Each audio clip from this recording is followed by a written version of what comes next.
बिस्मिल्लाहिर्रहमानिर्रहीम। अस्सलाम वालेकुम। हमारे उर्दू के नोट्स PDF में ख़रीदने के लिए रब्ता करें 0321 2280 942।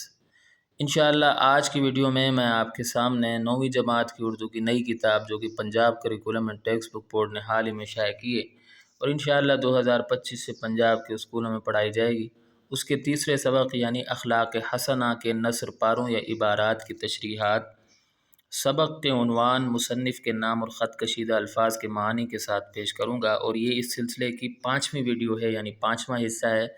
अगर आप मेरी साबका वीडियोज़ जो मैंने इस किताब के बारे में बनाई हैं मुकम्मल तौर पर देखना चाहते हैं तो इस वीडियो की डिस्क्रिप्शन में मौजूद पहले लिंक को विज़िट करें, और अगर आप सिर्फ नसर पारों की तशरीहात की वीडियोज़ देखना चाहते हैं तो इस वीडियो की डिस्क्रिप्शन में मौजूद दूसरी लिंक को विज़िट करें। तो आइए वीडियो शुरू करते हैं। सबसे पहले तो ये जान लीजिए कि इम्तिहानात में सवाल किस तरह आता है। तो मैंने साबका पेपर्स देखे हैं बोर्ड के, तो सवाल इस तरह था कि दर्ज झील नसर पारों की तशरीह कीजिए, सबक का उन्वान, मुसन्निफ़ का नाम और ख़त कशीदा अल्फाज के मानी भी तहरीर कीजिए। तो इसी सवाल के मुताबिक ये तशरीहात बनाई गई हैं। तो आइए शुरू कर लेते हैं। 12वां नसर पारा है। 11 नसर पारे पिछली वीडियोज़ में हो चुके हैं। 12वां नसर पारा है। इस्लाम से पहले औरतें हमेशा ज़लील रही हैं, लेकिन हमारे हुज़ूर ख़ातमुन्नबिय्यीन सल्लल्लाहु अलैहि वसल्लम ने उन पर बहुत एहसान फरमाया, उनके हुकूक मुकर्रर फरमाया और अपने बर्ताव से ज़ाहिर फरमा दिया कि ये तबका हकीर नहीं है बल्कि इज़्ज़त और हमदर्दी के लायक है। ठीक है, तो ख़त कशीदा अल्फाज देख लें जो मुझे मुश्किल लग रहे थे, उनके मानी मैं इंशाअल्लाह आगे लिखूँगा। जो उनको मैंने ख़त कशीदा कर दिया और उनके मानी नीचे आ जाएंगे। तो सबक का उन्वान है अखलाक हसना और मुसन्निफ़ का नाम है सैयद सुलेमान नदवी। ख़त कशीदा अल्फाज के मानी हैं ज़लील यानी बेइज़्ज़त, हक़ीर या अदना। हुज़ूर ताज़ीमी कलिमा जो नाम की जगह इस्तेमाल किया जाए, जैसे आप। ठीक है, आप भी हुज़ूर आपको भी कहते हैं, यानी ताज़ीमी कलमा। एहसान नेकी या अच्छा सलूक। हुकूक हक़ की जमा ज़िम्मेदारियाँ। ठीक है, उसके बाद है मुकर्रर फरमाए, तजवीज़ किए, मुतय्यन किए। बर्ताव यानी सलूक। तबका यानी गिरोह, तबका यानी गिरोह। हक़ीर यानी ज़लील या अदना। इज़्ज़त, एहतराम, हमदर्दी, दर्दमंदी या गमखारी। लायक यानी काबिल। तशरीह की जानिब आ जाते हैं। इस नसर पारे में मुसन्निफ़ लिखते हैं कि इस्लाम से पहले औरतों की कोई हैसियत नहीं थी, उन पर जुल्म किया जाता था, उन्हें तशद्दुद का निशाना बनाया जाता था, उन्हें तरह तरह की रस्मों की नज़र कर दिया जाता था। प्यारे नबी ख़ातमुन्नबिय्यीन सल्लल्लाहु अलैहि वसल्लम ने ख़वातीन को हुकूक दिए, विरासत में उनका हिस्सा मुकर्रर किया। इस्लाम ने माश की ज़िम्मेदारी मर्द पर डाली, औरत को इससे आज़ाद कर दिया। प्यारे नबी ख़ातमुन्नबिय्यीन सल्लल्लाहु अलैहि वसल्लम ने ख़वातीन को इज़्ज़त दी, उन्हें एहतराम दिया। ठीक है, उन्हें एहतराम दिया। अपने इरशादात और अमल के ज़रिए उम्मत को बता दिया कि औरत हक़ीर नहीं है, औरत काबिल तकरीम है, उसकी इज़्ज़त ज़रूरी है। मर्दों की तरह उनके भी हुकूक हैं, मुआशरे में उसे भी मकाम व मर्तबा मिलना चाहिए। इस्लाम से पहले अरब के चंद कबीलों में बेटियों को ज़िंदा दफन करने की रस्म थी। आप ख़ातमुन्नबिय्यीन सल्लल्लाहु अलैहि वसल्लम ने इस बुरी रस्म का ख़ात्मा फरमाया। कुरान हकीम में इरशाद बारी ताला है, दस्तूर के मुताबिक औरतों के भी मर्दों पर हुकूक हैं जैसे मर्दों के औरतों पर हैं। सूरतुल बकरा आयत 228। ठीक है, आप इतना भी हवाला दे सकते हैं। 13वां नसर पारा है। आप ख़ातमुन्नबिय्यीन सल्लल्लाहु अलैहि वसल्लम के पास हर वक्त मर्दों का मजमा रहता था। औरतें दलेरी और बेतकल्लुफ़ी से आप ख़ातमुन्नबिय्यीन सल्लल्लाहु अलैहि वसल्लम से मसाइल पूछती, लेकिन आप ख़ातमुन्नबिय्यीन सल्लल्लाहु अलैहि वसल्लम बुरा ना मानते, उनकी खातिरदारी का ख़याल रखते थे। तो जो मुश्किल अल्फाज हैं वो ख़त कशीदा हैं, उनके मानी आगे आ रहे हैं। सबक का उन्वान है अखलाक हसना और मुसन्निफ़ का नाम है सैयद सुलेमान नदवी। ख़त कशीदा अल्फाज के मानी यानी मजमा यानी बहुत सारे लोग। दलेरी यानी बेखौफी, बेतकल्लुफ़ी, आज़ादी या सादगी। और उसके बाद मसाइल, हल तलब मामले, ख़ातिरदारी, पास व लिहाज, दिलजोई। तशरीह। इस नसर पारे में मुसन्निफ़ लिखते हैं कि रसूलुल्लाह ख़ातमुन्नबिय्यीन सल्लल्लाहु अलैहि वसल्लम के पास हर वक्त सहाबा किराम रज़ी अल्लाह ताला अन्हुम मौजूद रहते थे।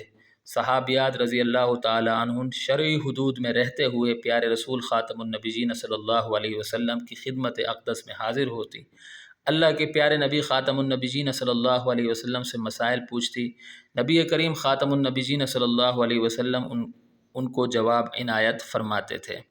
شرعی معاملات پوچھتے ہوئے خواتین کی بے خوفی اور سادگی کو نظر انداز فرماتے تھے، کیونکہ ان کی بے خوفی اسلام کے احکامات سیکھنے کے لیے ہوا کرتی تھی۔ رسول اللہ خاتم النبیین صلی اللہ علیہ وسلم کی کوشش ہوتی تھی کہ کسی کی ذات کو کسی بھی قسم کی تکلیف نہ پہنچائی جائے، اس لیے ان خواتین کو عزت و تکریم دیتے اور ان کی دلیری و بے تکلفی کے باوجود ان کا لحاظ کرتے تھے اور مروت سے پیش آتے تھے۔ ٹھیک ہے، اس کے بعد 14واں نصر پارہ ہے۔ آپ خاتم النبیین صلی اللہ علیہ وسلم ساری دنیا کے لیے رحمت بن کر آئے تھے، اس لیے کسی کے ساتھ بھی زیادتی اور ناانصافی کو پسند نہ فرماتے تھے، یہاں تک کہ جانوروں کے ساتھ لوگ جو بے وفائی برتتے تھے وہ بھی آپ خاتم النبیین صلی اللہ علیہ وسلم کو گوارا نہ تھی، اور ان بے زبانوں پر جو ظلم ہوتا آیا تھا اس کو روک دیا۔ ٹھیک ہے، جو مشکل الفاظ تھے ان کو میں نے خط کشیدہ کر دیا، انشاءاللہ اس کے معنی آگے آ جائیں گے۔ تو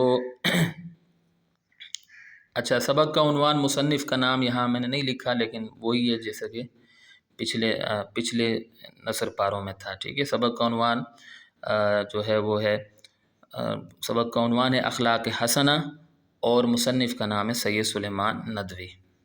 خط کشیدہ الفاظ کے معنی: رحمت یعنی نرم دلی یا مہربانی، زیادتی ظلم یا جبر، ناانصافی انصاف سے کام نہ لینا، بے وفائی وفا نہ کرنا یا دھوکہ دینا، برتتے کسی دستور یا قاعدے پر چلتے، گوارا طبیعت کے مطابق یا پسند۔